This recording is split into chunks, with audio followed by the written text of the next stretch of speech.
अस्सलाम वालेकुम dear students. आज 22 सितंबर है 2020 और हम पढ़ रहे हैं क्लास 5th का चैप्टर नंबर 15 होज फॉरेस्ट्स। इसमें हमने पढ़ा है लोटरी फार्मिंग। इस टॉपिक्स जो आज हम टॉपिक पढ़ रहे हैं, इससे पहले हमने लोटरी फार्मिंग के बारे में पढ़ा, तो आज हम झूम फार्मिंग के बारे में पढ़ेंगे। Page number 142। झूम फार्मिंग क्या है? Zoom farming is very interesting. After cutting one crop, the land is left as such for some years.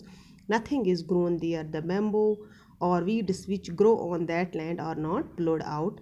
They are cut and burnt. The ash makes the land fertile. While burning, care is taken so that the fire does not spread to the other parts of the forest. When the land is ready for farming, it is slightly dug up, not plowed. Seeds are dropped on it. In one farm, different types of crops like maize, vegetables, chilies, rice can be grown. तो zoom farming क्या है? ये भी एक interesting topic है। Zoom farming में होता क्या है कि जब भी वहाँ जो भी लैंड होती है जिस पे फसलें उगाई जाती है, तो जब वो फसलें काटते हैं वहाँ पे मिज़ोरम में, उसके बाद ये ज़मीन जो है उसको वैसे ही छोड़ते हैं। बहुत सारे सालों तक उसको ऐसे ही रहने देते हैं, वहाँ पे कुछ नहीं बोते हैं और ना उगाते हैं कुछ, ना उसको प्लो करते हैं, कुछ भी नहीं। और वहाँ पे जो भी बैम्बोज या वीड्स, अनवांटेड प्लांट्स जो भी होते हैं, उनको वहाँ पे तो ग्रो करते हैं वो सब कुछ, लेकिन उनको बाहर नहीं निकाला जाता, उनको काटा नहीं जाता।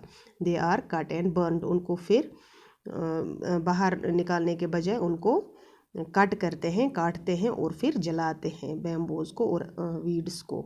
उसके बाद जो ऐश होता है, ताकि इससे क्या होता है कि ये ज़मीन जो है फर्टाइल बने और ज़रखेज़ बने, तभी ये इन वीड्स को या बैम्बोज को वहाँ से निकालते नहीं हैं। क्योंकि हम यहाँ पे क्या कर, जो भी अनवांटेड प्लांट्स होते हैं हम निकाल के फेंक देते हैं, लेकिन ये लोग मिज़ोरम वाले क्या करते हैं जूम फार्मिंग में, ये इन्हीं अनवांटेड प्लांट्स को कट करके फिर जलाते हैं।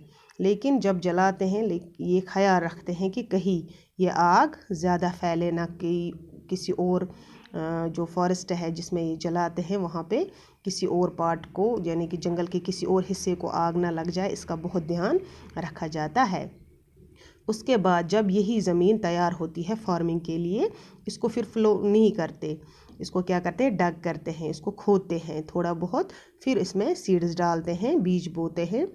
और in one form different types of crops like मेज़। फिर क्या होता है कि इस फार्मिंग में बहुत सारे किस्म के जो बीज है वो बोए जाते हैं, जैसे मक्की, मेज़, वेजिटेबल्स या chillies, rice can be grown. ये सब जो बीज होते हैं, चाहे मक्की के बीज या हम बहुत सारे वेजिटेबल्स भी वहाँ पे बो सकते हैं, या मिर्च वो भी डाल सकते हैं, मिर्च के बीज भी, या राइस, ये सब हम डिफरेंट टाइप्स ऑफ जो क्रॉप्स है ये वहाँ पे उगा सकते हैं। Weeds and other unwanted plants are also not pulled out, they are just cut so that they get mixed with the soil. उसके बाद जब ये जो बीज है इसके साथ साथ तो अनवांटेड प्लांट्स और निकल आते हैं, लेकिन ये फिर से इनको नहीं निकालते, इनको कट करते हैं ताकि ये ज़मीन के साथ, इस मिट्टी के साथ मिक्स हो जाए। This also helps in making the soil fertile. इससे भी क्या होता है कि जो ज़मीन है वो ज़रखेज़ बन जाती है। If some family is not able to do farming on one time, others help them and are given food. अगर किसी कोई फैमिली होती है वहाँ पे झूम फार्मिंग में कि वो फार्मिंग नहीं कर सकती एक टाइम पे, तो बाकी जो फैमिलीज़ होती है वो उसकी मदद करती है और उनको खाना भी देती है। The main crops here is rice. वहाँ की जो मेन फसल है वो क्या है, राइस है।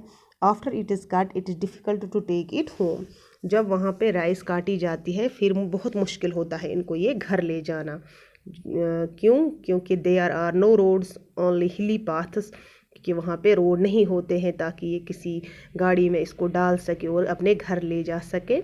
वहाँ पे सिर्फ हिली पाथ्स होते हैं, एक छोटा सा रास्ता होता है जिस पे एक इंसान एक टाइम पे चल सकता है, रोड्स नहीं है। तो इसके लिए इनको क्या करना पड़ता है, people have to carry the crop on their back. इनको ये फसलें फिर अपने बैक पे, अपनी पीठ पे उठा के अपने घर ले जाना पड़ता है। इसलिए बहुत मुश्किल है कि जब भी ये फसलें काटे तो इनको घर ले जाना इनके लिए बहुत मुश्किल होता है। दिस टेक्स मैनी वीक्स, और इनको बहुत सारे हफ्ते भी लग जाते हैं इसमें, ताकि ये फसलें काट के अपने अपने घरों तक पहुंचाते हैं। इसमें इनको बहुत सारे हफ्ते लग जाते हैं। When the work is over the entire village celebrates, जब ये सारा काम ख़त्म होता है, यानी कि इनकी जो फसलें हैं ये तैयार होकर अपने अपने घरों में लाते हैं, उसके बाद ये फिर क्या करते हैं, सेलिब्रेट, ये फिर खुशियाँ मनाते हैं, ताकि इनका एक साल का काम पूरा होता है। People get together to cook and eat, फिर ये एक साथ पकाते हैं और खाते भी हैं, डांस करते हैं, गाते हैं। They do their special Cheraw dance, फिर ये अपना एक डांस करते हैं जिसको ये चिराव डांस बोलते हैं।